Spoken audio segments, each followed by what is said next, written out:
नमस्कार बंधू भगिनींनो, आमवात हा एक अत्यंत त्रासदायक आणि कष्टसाध्य विकार आहे। या विकारामध्ये सांध्यामध्ये तीव्र वेदना असतात। या वेदना विंचवाने दंश केल्याप्रमाणे असतात। या विकारावर वेळेत उपचार करणे गरजेचे असते, अन्यथा या सांध्यावर सूज येते आणि सांधे आखडतात। त्यामुळे उठणे, बसणे, चालणे, फिरणे या क्रिया सुद्धा अत्यंत कष्टदायक होतात। सुरुवातीच्या काळामध्ये आमवातामध्ये ताप हे एक लक्षण असते, परंतु हा आमवात जसजसा जुना होतो तसे ताप हे लक्षण नाहीसे होऊन फक्त वेदना आणि सूज शिल्लक राहते। असा हा त्रासदायक आमवात निर्माण का होतो हे आपण आजच्या या व्हिडिओमध्ये पाहणार आहोत।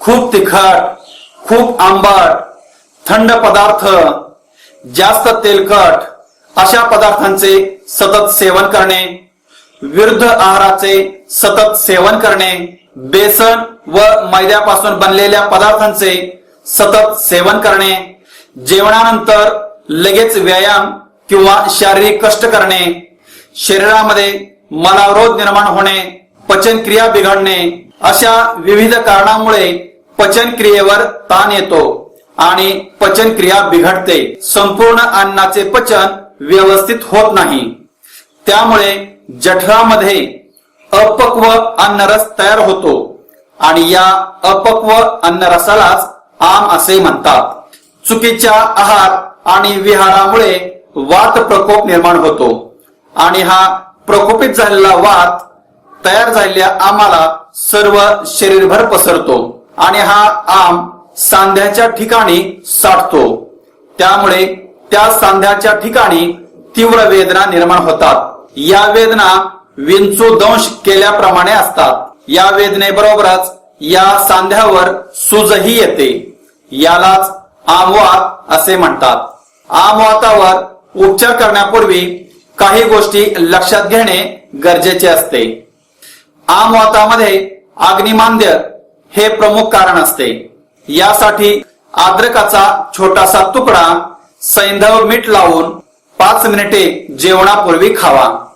असे केल्याने पोटातील अग्नी तीव्र होतो। आमवातावर उपचार करण्यापूर्वी एरंड्याच्या तेलाने विरेचन करावे, यामुळे आमवातावर लवकर फरक पडतो। पचनक्रिया व्यवस्थित न झाल्यामुळे आम तयार होत असतो। यासाठी पचनक्रिया व्यवस्थित होणे गरजेचे आहे। पचनक्रियेसाठी अग्नी तीव्र असावा लागतो।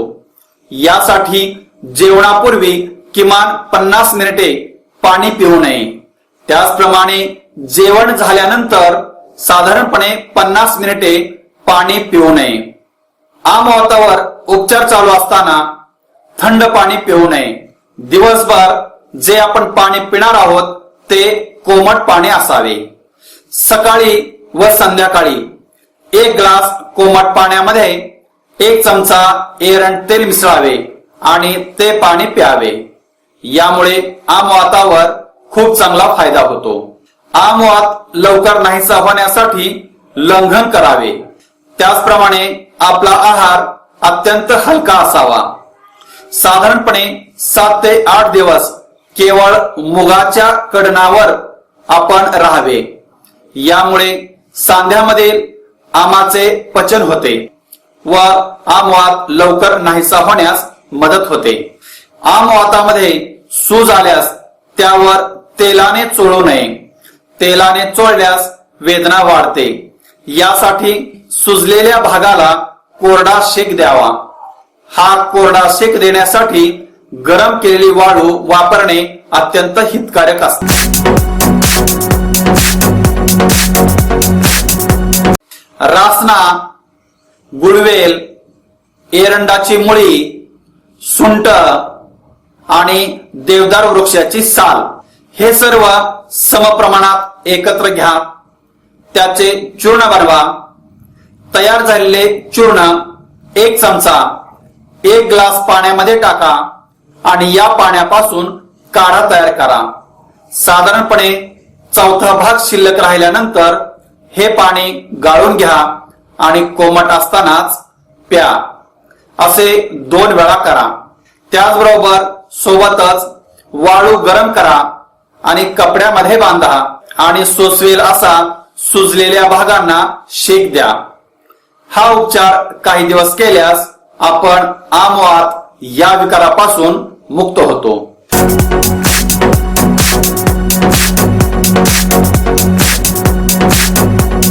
सुंठ 25 ग्रॅम घ्या, धने 10 ग्रॅम घ्या, मिरे 10 ग्रॅम घ्या व लवंग 10 ग्रॅम घ्या. या सर्वांचे बारीक चूर्ण करा. यामध्ये 5 ग्रॅम सैंधव मीठ मिसळा आणि तयार झालेले चूर्ण 3 ते 4 ग्रॅम एवढ्या प्रमाणात कोमट पाण्याशी घ्या. निरगुडीची पाने घ्या, ती शिजवा आणि याचा सोसवेल असा सुजलेल्या भागावर लेप द्या. असा उपचार काही दिवस केल्यास आपण आमवात या विकारापासून मुक्त होतो. जर आपणास हा व्हिडिओ आवडला तर लाईक करा, शेअर करा आणि आमचा YouTube चॅनल सबस्क्राईब करा. त्याचबरोबर शेजारील बेल आयकॉनवरती क्लिक करा म्हणजे आमचे पुढील येणारे व्हिडिओज आपणास पाहता येतील. धन्यवाद.